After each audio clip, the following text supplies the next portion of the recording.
I think nowadays music is probably one of the easiest means to lose your moral sense. Music is audio pornography today. That's what it is. It's explicit, it's shameless, it's vulgar, it takes your sense of humanity away from you, it makes you look at women as objects, worse than animals. Just as, and these people are talking about women like they're talking about, an animal, really.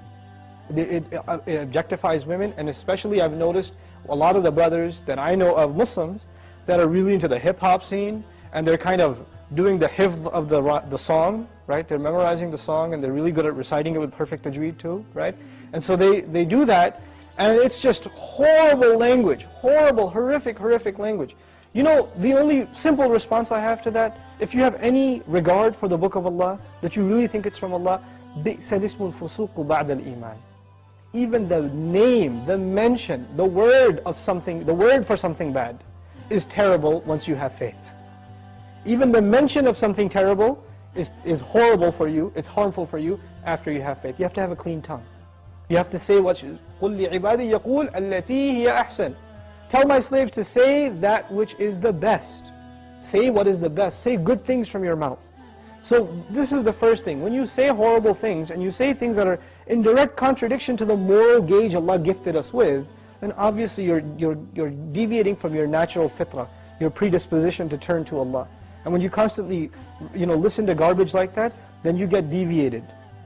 And you don't find pleasure except in disobedience to Allah, and that's a sign of a sick heart. So one has to distance themselves from this. This is the first step. And I'll tell you, this is my personal measure, this is not a fatwa, it's my personal analysis, you don't have to take it. But if a person finds listening to the Qur'an annoying, after they've been listening to hip-hop and this and that for a long time, and as soon as somebody puts the Qur'an on in the car, you know what to say? Oh man, turn that off, man, I don't want to, I just want to talk. And they immediately, they get a little annoyed when they hear the Qur'an. That actually means the shayateen have taken over. And they're constantly making waswas out of this person. Because what do the shayateen hate the most? They hate the Qur'an. They hate the word of Allah. They flee, it hurts them. So you know what they do? Because this person has let the shayateen, the devils, into his heart, they start pinching at his heart when he hears Qur'an, and he says, I don't want to hear this. Right? It's like surgery, it's like pulling a tooth for this person. This happens. When you try to give this person a reminder from Allah's word, they get annoyed by it, like agitated, like an allergic reaction. Why? Because they've let the shayateen in. To let them out, the first thing you got to do is stop supplying them with fuel. This is fuel. This useless wasting of time, this is fuel for shaitan. They love that you waste your time. They love it. Because the one asset, the one piece of wealth Allah gave every human being is time. And what is music and TV and YouTube and Facebook and MySpace and like Twitter and whatever else?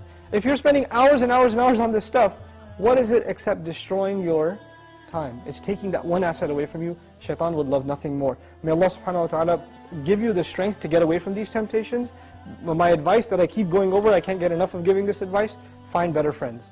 Find company that is not into these things and try to spend more time with them, and inshallah you'll wean yourself off of these habits. Bi-idhnillah.